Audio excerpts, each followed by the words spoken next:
Syrian Prime Minister Mohammad Ghazi al-Jalali has said that he is ready to cooperate with any leadership chosen by the Syrian people and affirmed that he is prepared to undertake a handover process. This comes after the rebels entered the Syrian capital of Damascus and reports of President Bashar Al-Assad leaving the capital to an unknown location early on Sunday. Pradeep continues to stay live with us. Pradeep, the Syrian Arab Army has withdrawn from the city of Homs, we're told, allowing the militants to completely take over the city and the other towns in western Syria. Even before storming Damascus, Hashim Tahrir al-Sham commander Mohammad Jalali had said that there are people in the Bashar Assad's cabinet who want to defect to their side. So now it's clearly indicated that Prime Minister is saying that whosoever going to take over Damascus, they are going to cooperate, because they know in such a situation it will not be easy for them to oppose such a group. Because and yes, Sanjay was rightly saying it's really a matter of concern for India, because reason being, on one side we are saying that in Afghanistan Taliban have taken over.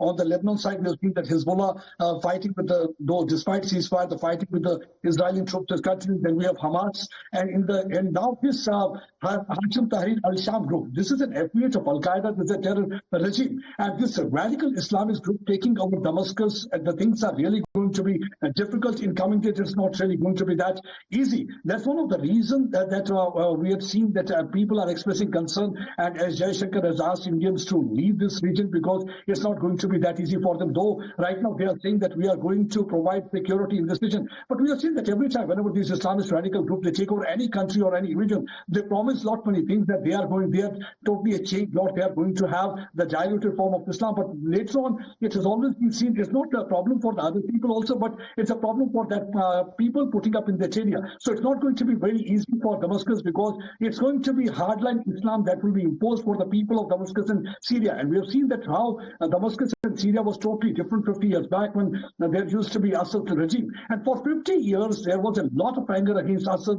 because Assad had been controlling Syria for the last 50 years. It was in 2000, after Assad died, and from after father's death, it was Bashar Assad who took over. And there had been several stories about that he had been using chemical weapons against the people only. And that's why he has been used, the word tyrant has been used by this Islamist regime, the rebels. But yes, right now it is what we are getting. The news is that Bashar Assad, along with 3 children, he has fled this area, Damascus, and it's not going to be a good news for the people of that region, West Asia, and even for the Asians also, including India, because these Islamist radical elements who are said to be affiliates of Al-Qaeda, because it will help Al-Qaeda once again rejuvenate, regroup, and once again can be threat to the world, because we have seen what Al-Qaeda did in 9/11, how they were able to bring down the Twin Towers in United States of America. That was one of the reasons that the Obama regime had been trying to fight against them. They were trying to have their forces in Syria, and the Russians were also supporting. But it's not going to be that easy, because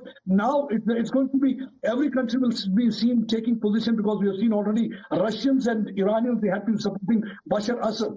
But because of the war with Israel, because of the war with the Ukrainians, the Russians and the Iranians were not in a position to concentrate and focus in this area. That gave this Hashim Tahrir al-Sham group an edge, and that's why in a lightning offensive they were finally able to storm inside the Damascus, and they take over the control of the capital. Okay, all right, stay with us.